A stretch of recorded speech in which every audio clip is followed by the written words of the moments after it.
en Juan capítulo número 1 del verso 35 en adelante nos habla de algo muy particular y especial. Hombres que estaban siguiendo a su maestro, hombres que estaban siguiendo a aquel profeta, ni más ni menos que Juan el Bautista.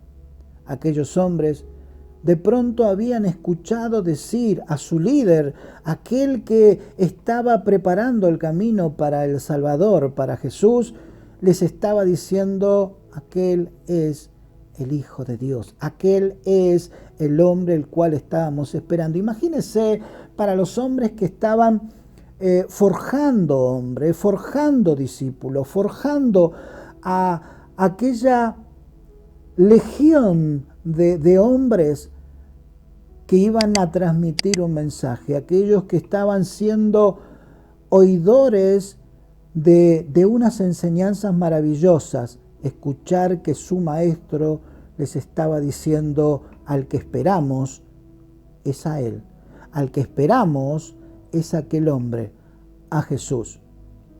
Lo que debe haber sentido aquel Juan el Bautista viendo que un hombre como Andrés iba en pos de otra persona. Pero así es el trabajo, pero así es el ministerio, pero así es lo que estaba preparando Dios para aquel Juan el Bautista y también para aquel Andrés. Fue el primer discípulo que se le acercó, se acercó al maestro, fue atrás de él y habló con él. Empezó a intercambiar, llegó no sé cuánto tiempo, habrá estado toda la tarde o todo un día con él, y empezó a darse cuenta que verdaderamente lo que había aprendido de Juan se cumplía en Jesús. Aquel hombre, Andrés, era la persona indicada, por eso le permitió Dios acercarse como la primera persona, primer discípulo llamado a caminar con el Maestro. Y allí fue y empezó su travesía, empezó a aprender, y lo primero que hizo, ni más ni menos que fue llamar a su hermano, a Pedro, un hombre que también entendía que tenía que venir, pero era de otro carácter. Andrés era una persona dócil.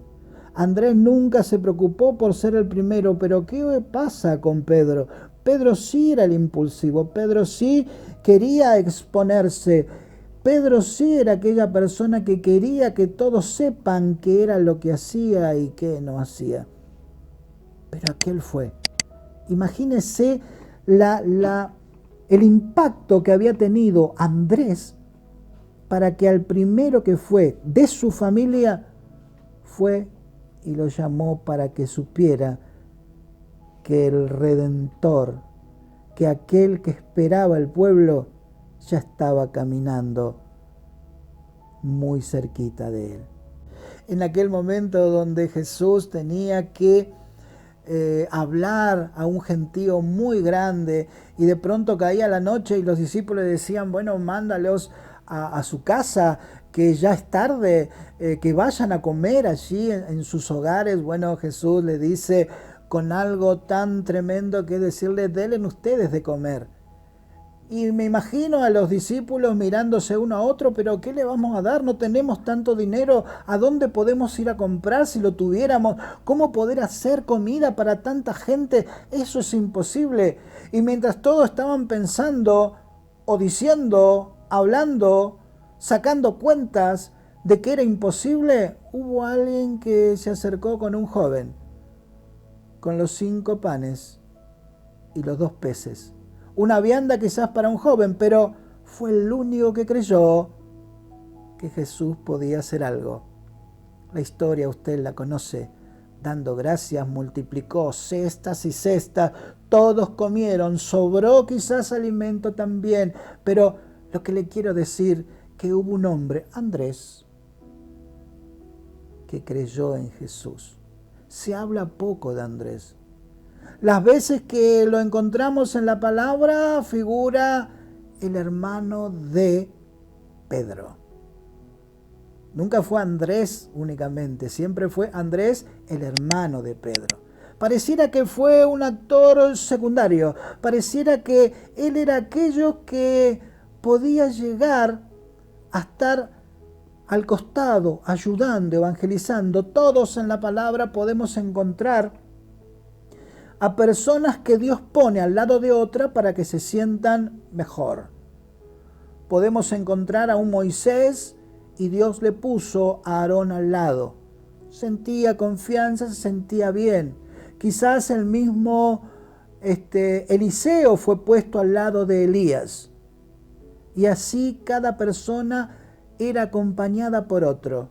En este caso, ese otro, esa persona que nunca quiso figurar en primera plana, nunca quiso ser lo mejor, fue el que Dios propuso, fue el que Dios impuso, fue el que Dios escogió para que llevara su palabra, para que pudiera hablar de él. Pareciera que tener un perfil bajo, pareciera que aquel que aflora humildad no le interesa ser o que le digan hermano de. Lo importante es hablar de Cristo. Cuando lo llamó fue el primero. Una de las cosas que nadie podrá quitarle a Andrés, fue el primero que llamó Jesús. Evangelizó al primero que fue a Pedro. Creyó en las cosas del Maestro. Fue también uno de los especiales. Amado, perfil bajo. Si te puso al lado de uno para aprender, si te puso al lado de una persona para que le fueras de ayuda, allí mantente firme, porque en ese lugar Dios estará fuerte. En ese lugar Dios mostrará tus cosas a aquellos que no te conocen. Andrés, poco se habla en la Biblia de él, pero sin embargo Dios lo usó poderosamente. Ser segundo es una escuela, es un lugar, es el lugar donde Dios te puso. Crece, vive, cree y experimentarás cosas que Dios tiene preparada para tu vida. Dios te bendiga.